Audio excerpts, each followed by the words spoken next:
Good morning students. Today's class for class 12 chapter 9 कर रहे हैं हम, एक्सरसाइज 9.4। इससे प्रीवियस लेक्चर में मैंने आपको बताया है डिफरेंशियल इक्वेशन के बारे में, क्या होती है डिफरेंशियल इक्वेशन और डिफरेंशियल इक्वेशन की डिग्री और जो है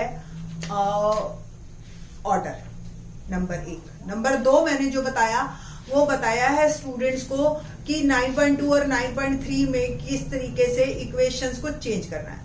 9.4 से लेकर 9.6 तक के एक्सरसाइज हमारी इस पे बेस्ड है कि डिफरेंशियल इक्वेशन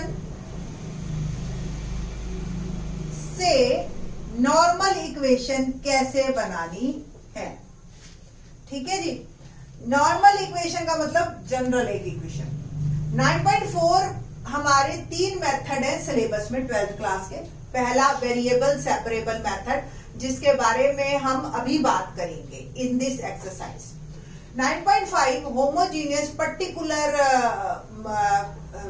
एरिया के लिए या पर्टिकुलर डिफरेंशियल इक्वेशन के लिए होमोजीनियस डिफरेंशियल इक्वेशन। 9.6 आपकी है लीनियर डिफरेंशियल इक्वेशन पे बेस्ड। ठीक है जी। तो ये आपकी 3 एक्सरसाइज है, 3 ही मेथड है। और सबसे बड़ी बात 9.4 से लेकर 9.6 तक करने में आप लोगों की सारी इंटीग्रेशन रिवाइज हो जाएगी। क्या है क्वेश्चन देखते हैं। वेरिएबल सेपरेबल मेथड, नाम से ही जैसे पता चल रहा है। एक्सरसाइज का क्वेश्चन नंबर 1 हम कर रहे हैं। dy by dx is equal to 1 minus cos x 1 plus cos x। और क्वेश्चन है जी, for each of the differential equation find the general solution। General solution की हम बात करेंगे यहाँ पे कि क्या सॉल्यूशन होगा इसका, इस डिफरेंशियल इक्वेशन का। वेरिएबल सेपरेबल, यहाँ पे 2 वेरिएबल है, एक x और एक y। मैंने पहली ही एक्सरसाइज में आपको प्रीवियस लेक्चर में बताया है कि x जो होता है वो इंडिपेंडेंट वेरिएबल होता है और y जो है हमारे पास डिपेंडेंट है। कैसे?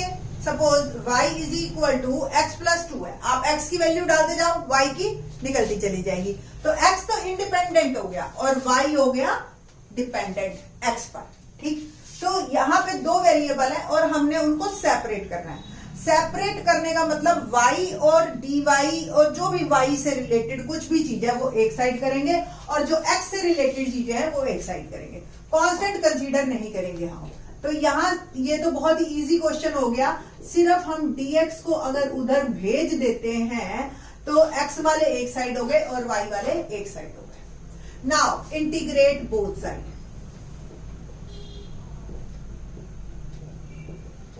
इंटीग्रेशन हमने इसका किया तो dy और ये आपका अब बन गया नॉर्मल क्वेश्चन, जैसा इंटीग्रेशन आप करते आ रहे हो इस तरीके के question.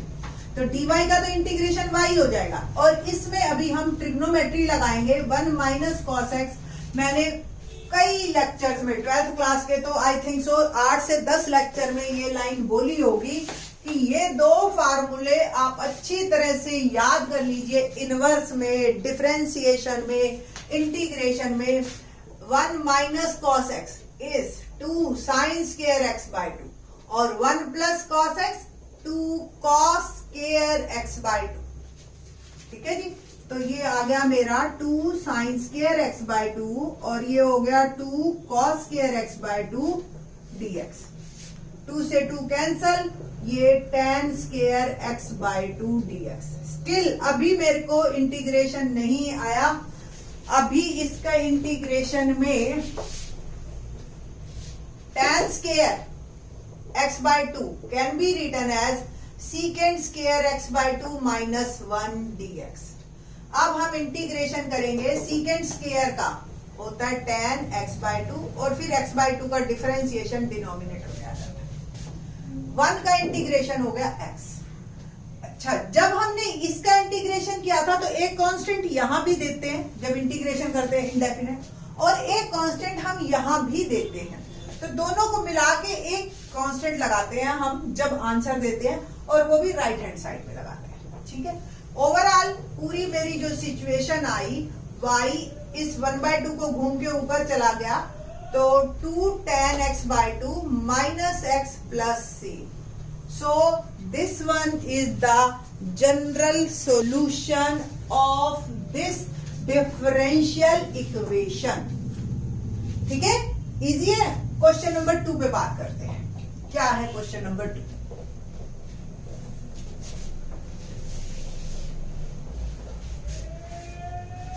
Question number 2, dy by dx √4 minus y square. अब आपको देख रहे हो ये टर्म आपकी y में है, आपको y वाले एक साइड करने हैं और x वाले एक साइड करने हैं. तो dx मैंने उधर भेज दिया और ये वाली टर्म इधर ले आई. Integrate both side.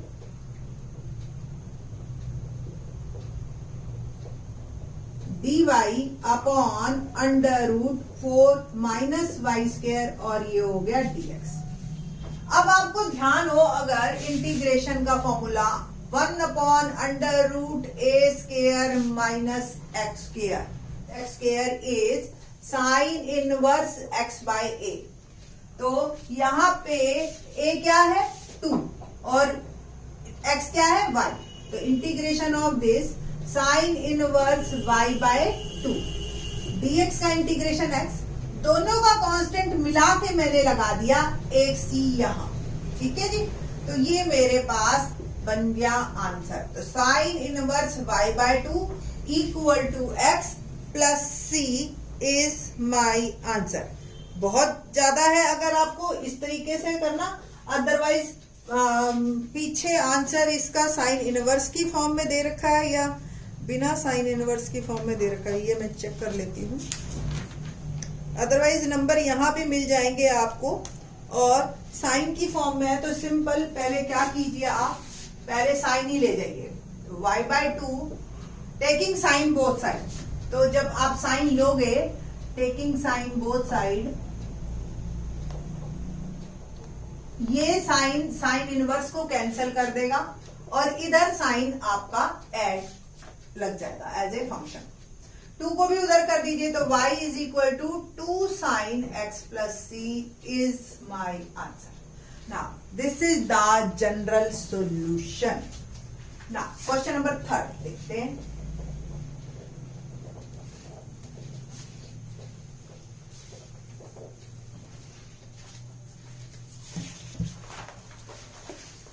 क्या है question number 3? dy by dx plus y equal to 1. ये है मेरा क्वेश्चन. अब 1 मैंने आपको बताया था कि 1 को हमें कोई ऐसा कोई बहुत ज्यादा x नहीं है ना ही y है. ठीक है, तो 1 को y को उधर ले जाइए पहले, और अब वेरिएबल सेपरेबल करते हैं हम. तो 1 माइनस y इधर और dx इधर. y वाले एक साइड हो गए और x वाले एक साइड हो गए. Now integrate both side. Become